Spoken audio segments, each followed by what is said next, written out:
Unang Hari, Kabanata 8.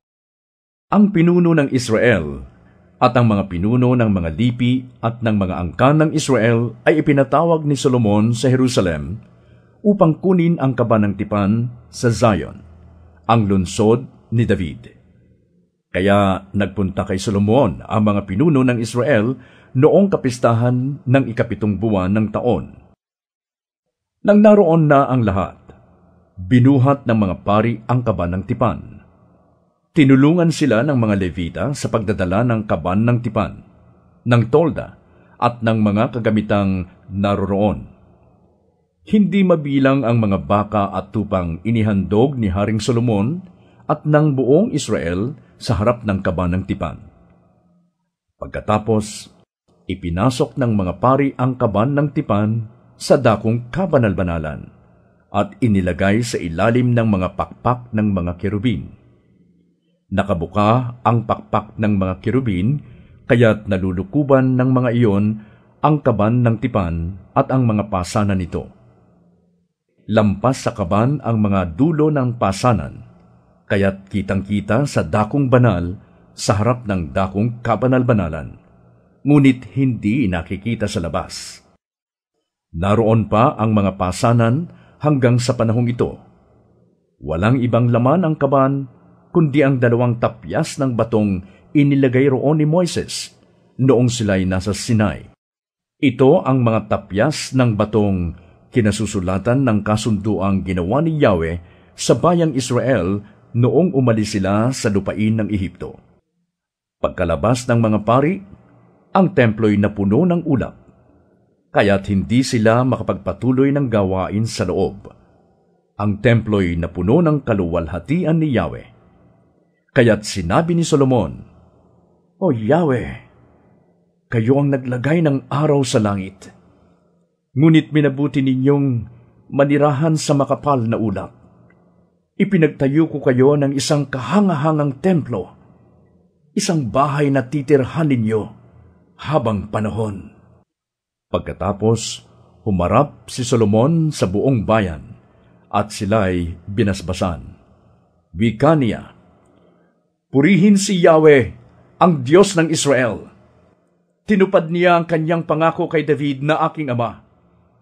Sinabi niya noon, mula pa nang ilabas ko sa Ehipto ang aking bayang Israel hanggang ngayon, hindi ako pumili ng alinmang lungsod sa 12 lipi upang ipagtayo ako ng templo na kung saay sasambahin ang aking pangalan. Ngunit pinili ko si David upang mamuno sa aking bayan. Binalak ng aking ama na ipagtayo ng templo si Yahweh, ang Diyos ng Israel. Ngunit sinabi sa kanya ni Yahweh, maganda ang balak mong magtayo ng templo para sa akin. Subalit, hindi ikaw ang magtatayo niyon. Ang iyong magiging anak ang siyang magtatayo ng templo para sa ikararangal ng aking pangalan. Natupad ngayon ang pangako ni Yahweh. Humalili ako sa aking amang si David at naupo sa trono ng Israel, gaya ng ipinangako niya. Naitayo ko na ang templo para sa ikararangal ni Yahweh, ang Diyos ng Israel. Naglaan ako roon ng lugar para sa kaban na kinalalagyan ng tipan na ibinigay ni Yahweh sa ating mga ninuno nang sila'y ilabas niya sa Ehipto." Pagkatapos nito, sa harapan pa rin ng buong bayan, tumayo si Solomon sa harap ng altar. Itinaas niya ang mga kamay at nanalangin ng ganito, "Yahweh, Diyos ng Israel, sa langit at sa lupa'y walang ibang Diyos na tulad ninyo. Tapat kayo sa inyong mga pangako sa inyong mga alipin. Wagas ang pag-ibig na ipinadarama ninyo sa kanila habang sila'y nananatiling tapat sa inyo. Tinupad ninyo ang inyong pangako sa aking amang si David. Ang ipinangako ninyo noon ay tinupad ninyo ngayon. Kaya nga, Yahweh, ipagpatuloy ninyong tuparin ang inyong pangako kay David na sa habang panahon ay magmumula sa kanyang angkan ang maghahari sa Israel. Kung sila'y mananatiling tapat sa inyo, gaya ng ginawa niya, pagtibayin ninyo, Diyos ng Israel, ang mga pangakong binitiwan ninyo sa aking amang si David na inyong alipin. Maaari bang manirahan sa lupa ang Diyos? Kung ang langit, ang kataas-taasang langit, ay di sapat na maging tahanan ninyo, ito pa kayang hamak na templo na aking itinayo? Gayunman, pakinggan ninyo ang dalangin at pagsamo ng inyong alipin, O Yahweh, aking Diyos. Dinggin ninyo sa araw na ito ang panawagan ng inyong alipin. Huwag ninyong iwaglit sa inyong paningin araw o gabi ang templong ito. Yamang kayong may sabi na ang pangalan ninyo'y mamamalagi rito. Sa gayon, maririnig ninyo ang bawat dalangin ng inyong alipin tuwing mananalangin sa lugar na ito. Pakinggan po ninyo ang inyong lingkod at ang inyong bayang Israel tuwing kami mananalangin paharap sa lugar na ito. Pakinggan ninyo kami, buhat sa inyong tahanan sa langit, at patawarin ninyo kami. Kapag nagkasala sa kanyang kapwa ang isang tao, at siya'y pinanumpa sa harap ng inyong altar sa templong ito, pakinggan ninyo sila, buhat sa langit, at kayo ang humatol sa kanila. Parusahan ninyo ang nagkasala, at pagpalain ninyo ang walang kasalanan. Kapag natalo ng kanilang mga kaaway ang bayan ninyong Israel, dahil sa pagtalikod nila sa inyo, sa sandaling magbalik loob sila sa inyo, kumilala sa inyong kapangyarihan, nanalangin at nanawagan sa inyo sa templong ito, pakinggan ninyo sila at patawarin. Ibalik ninyo sila sa lupaing ibinigay ninyo sa kanilang mga ninuno. Kapag ang langit ay nagkait ng ulan, sapagkat nagkasala sa inyo ang bayang Israel, kung sila'y manalangin sa templong ito at magpuri sa inyong pangalan, kapag sila'y nagsisi sa kanilang kasalanan, sa pagkakilalang iyon ang dahilan ng inyong pagpaparusa, pakinggan ninyo sila, Yahweh. Patawarin ninyo ang inyong mga alipin, ang bayang Israel. Ituro ninyo sa kanila ang landas na dapat nilang lakaran. Ibuhos na ninyo ang ulan sa lupaing ibinigay ninyo sa inyong bayan.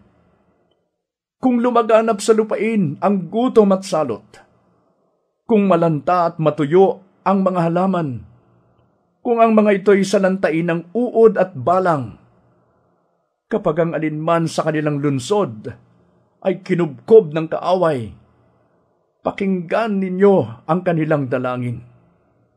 Sa sandaling sila'y magsisi at iunat ang kanilang mga kamay paharap sa lugar na ito upang tumawag at magmakaawa sa inyo. Pakinggan ninyo sila mula sa langit na inyong tahanan at sila'y patawarin. Ibigay ninyo sa kanila ang nararapat sa kanilang mga gawa, sapagkat kayo lamang ang nakakaalam kung ano ang nasa puso ng mga tao. Sa gayon, mananatili silang may takot sa inyo habang sila'y nabubuhay dito sa lupaing ibinigay ninyo sa aming mga ninuno. Kung ang isang dayuhan na mula pa sa malayong lugar na nakarinig ng kadakilaan ng inyong pangalan at mga kabutihang ginawa ninyo para sa inyong bayang Israel, ay nanirahan sa bayang ito at nagsadya sa templong ito upang manalangin, pakinggan ninyo siya buhat sa langit na inyong tahanan at ipagkaloob ang kanyang hinihiling. Sa gayon, makikilala ng lahat ng tao sa buong mundo ang inyong pangalan at sila'y sasamba sa inyo tulad ng Israel. Malalaman nilang dito sa templong ito na aking itinayo, ang inyong pangalan ay dapat sambahin. Kapag inutusan ninyo ang inyong bayan na makipagdigma sa kanilang mga kaaway bilang pagsunod sa inyong kalooban, kapag sila'y humarap sa lunsod na ito na inyong pinili, sa templong ito na ipinatayo ko para sa inyong karangalan, pakinggan ninyo sila at papagtagumpayin ninyo sila. Yahweh, ang lahat po ay nagkasala.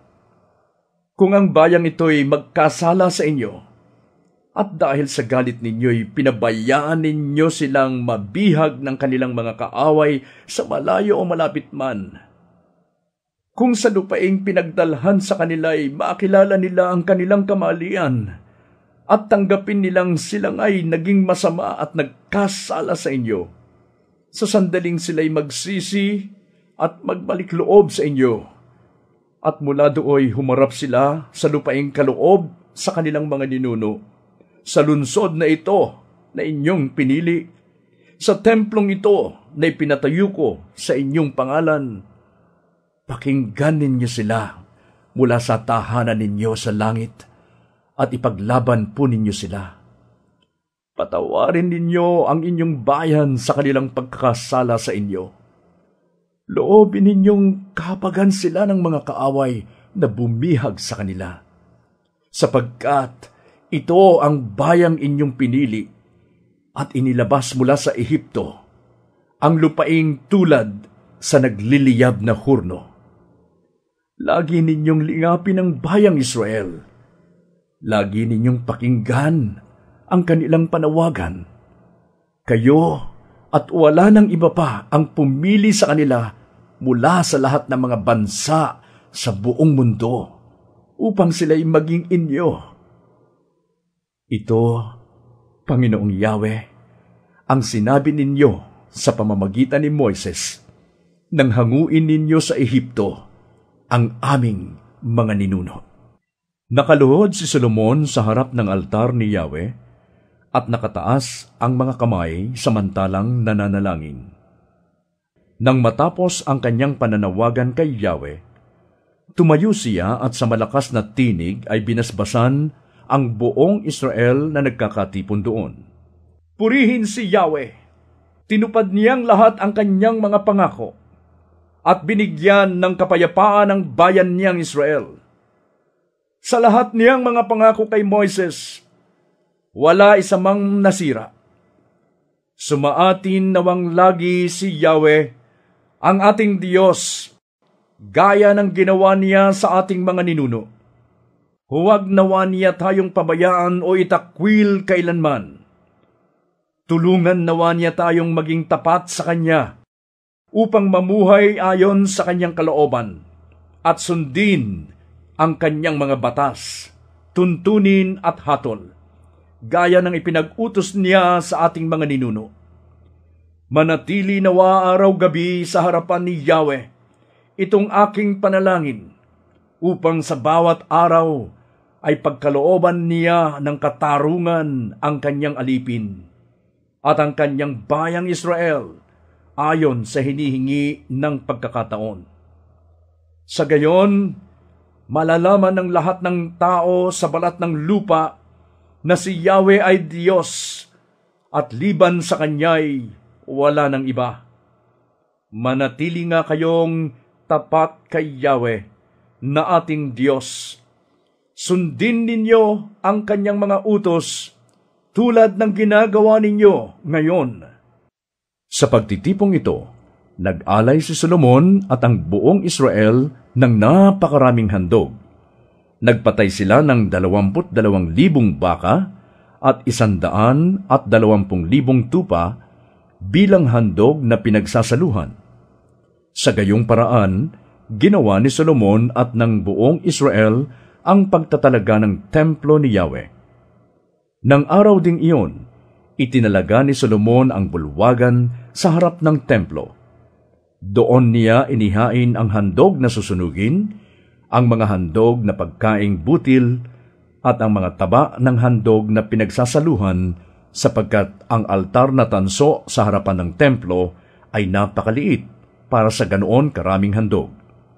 Kaya nga't, nang taong iyon, natipon sa Jerusalem ang buong Israel mula sa Pasong Hamat hanggang sa Batis ng Ehipto.